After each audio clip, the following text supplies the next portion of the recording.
Hello, welcome. Today, I would like to discuss working on our relationship with God, in which we work on this by connecting with God directly, and that is not using any other source to connect to God, whether that be a text or a prophet or friends or anything like that. I believe that you and we all can speak with God directly. And if God hasn't been speaking to you, then I feel this video may give you some insight on how to better communicate with God. Well, I'm thinking about God and your relationship with God and what should that look like, or what can that look like. So I'd have to say that God is a being of infinite. Therefore, I conclude that your relationship with God is infinitely unique. Whereas in the world, I mean, we're just not that special, right? We're probably average, whoever this is. But through God and your relationship with God, you actually are infinitely special and unique. And whatever that relationship is, I can't define. Like, I wouldn't tell you what your relationship is supposed to be with God, or what that should look like, or what you should do to make that reality, because I can't define you. What I will say is, you deserve to think about God for yourself, and that's outside of any religious text or teachings or anything like that. Like, these things are all well and good. However, you can certainly go beyond, and you should definitely think about God for yourself. I mean, honestly, you want to think about it this way: you get to the end of your life, you die, and if somebody were to ask you, well, what did you contribute, to God's house? And of course, your answer to that was, well, I did everything I was told. Did you have any thoughts of your own? Any unique ideas? The bar of just doing what you're told, I really expect from like a small child. Obviously, it's not old enough, doesn't have enough life failures to really understand how to think for themselves, right? So you guide them. However, once you're an adult, it's fine to, we all follow at times. That's perfectly fine. But you should definitely spend some time thinking about yourself. But I mean, if you're told that a religious text is the only thing you're allowed to even begin to think about, for God, that's a problem. You're going to close your mind off, and you're probably not going to look at any outside religions. You're probably part of one of these groups that claims they're the one true religion, thereby condemning all others to hell, or at the very best case scenario, just not right, or not as right. And you close your mind off to others' ideas, and when you really open your mind and look at what other religions are saying.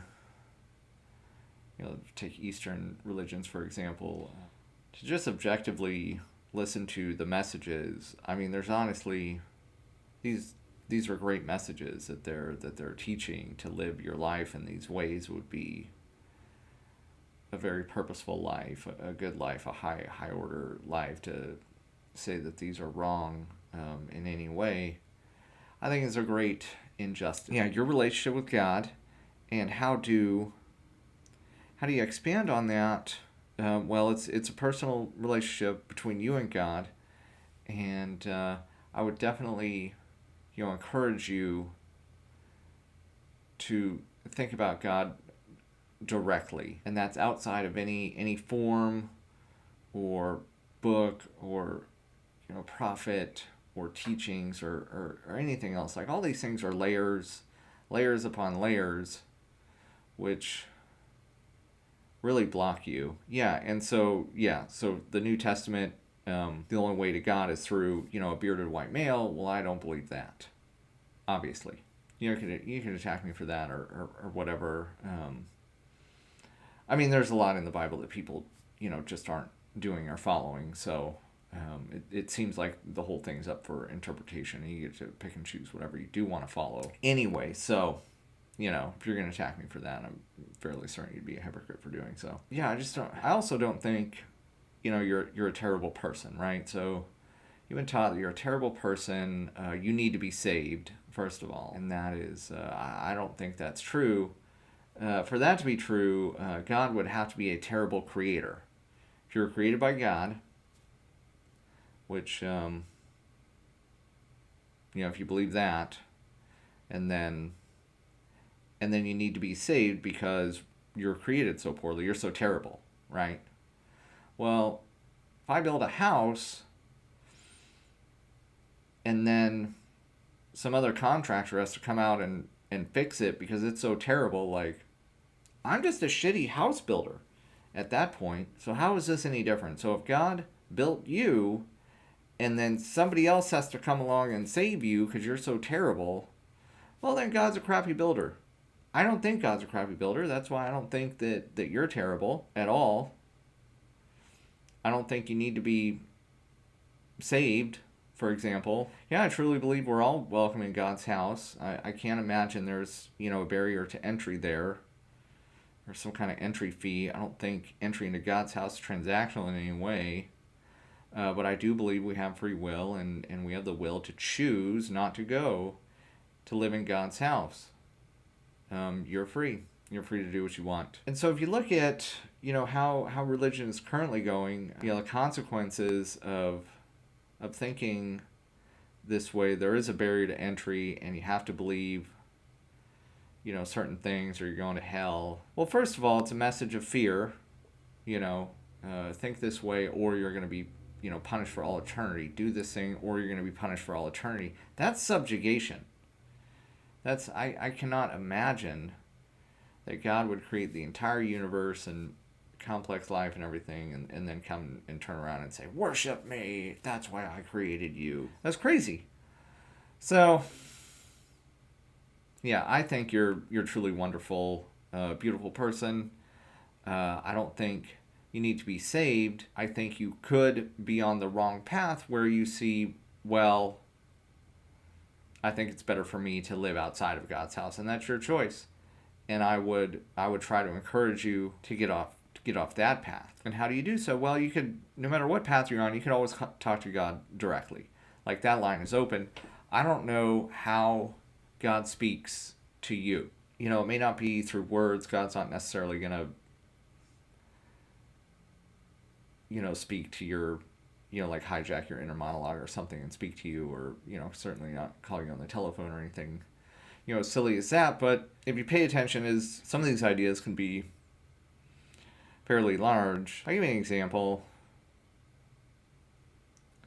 So my dogs had ran away one day. We're on the Appalachian Trail and it's hot and humid out, and it's the going off trail is just too thick for me to pass. For them, they're lower to the ground and they could get through these bushes and shrubs. And I just couldn't follow them. I followed as much as I could, and I got them on GPS trackers, so I know I'm following them. And they're just going deeper and deeper into the bush, and I'm like, at this point, I'm hot, I'm exhausted, I'm tired, and I'm like, I gotta start, thinking about myself here. I could possibly hurt myself, get heat stroke, heat exhaustion, and if the dogs are just gonna go deeper and deeper, I just can't follow. I have to let them go, which I did. And I went back to my truck, and I sat there, just drank some water, just like, all right, well, I got them on the GPS tracker. I'll see if they, decide to stop or turn around. And sure enough, they did. And I saw they came within like 50 yards or something. I could see my trail on the tracker. And I saw they came within 50 yards of somewhere, which I had already been. So I said, okay, well, I know I can get to where I've already been. I think as long as they stay in that general area, I could go get them. And I did, and I got them. And it was such a relief to do that. I mean, I love these dogs. I thought I was going to lose them based on, something that because, I'd let them run for exercise. I would have felt really guilty had they ran off and then, there was no water in the immediate area. They would just died of heat exhaustion. I thought about that, and it didn't hit me till a few weeks later that, that whole scene could have been a metaphor for trying to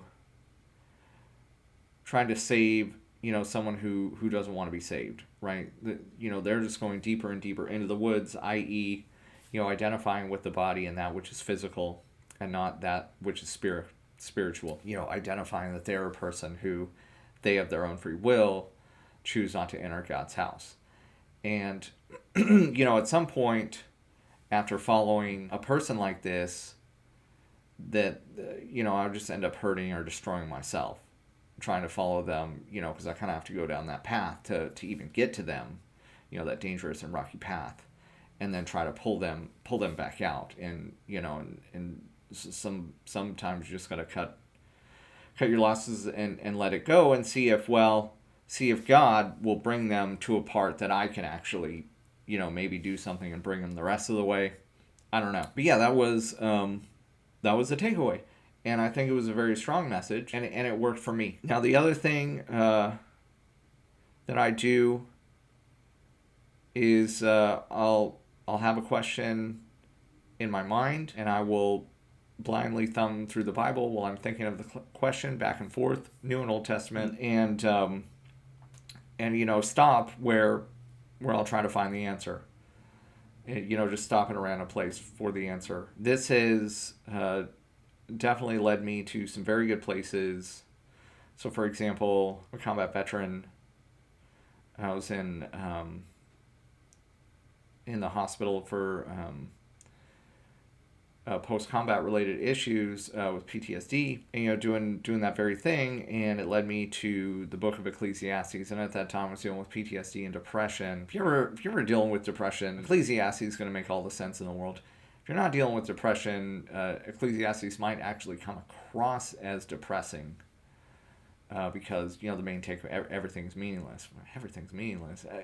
If you're suffering from depression, like true depression, that just made all the sense in the world to me. And yeah, so I was asking for help with my depression. That was the, just randomly thumbing through the book, and that was the one that came, that my thumb stopped on. So again, just that would be another way. And I wouldn't claim, that I don't know what way will work for you, but I do know you could talk to God directly. However, we tend to put layers in between God. You've probably been told that you can't talk to God directly, right? Like your preacher speaks for God, or your priest. The book speaks for God, or you could, best case scenario, like speak to a saint or a prophet. But definitely in no case can you go to God directly. Best case scenario is you get to a prophet to be able to speak to God. And I'm just telling you, yeah, you should speak to God directly. That's a line that we all have and can use, as much as you want. I'm not saying God's always going to answer. God will answer some questions, and I don't know. I just don't know how, and I don't know what is the best form of communication for you, whether that be prayer or meditation or whatnot. I'm also not telling if you're asking things like God make me rich or some silliness like that. Again, so if you're going to ask God, will you help me move away from you, right? So again, material wealth, well, that's in the physical realm.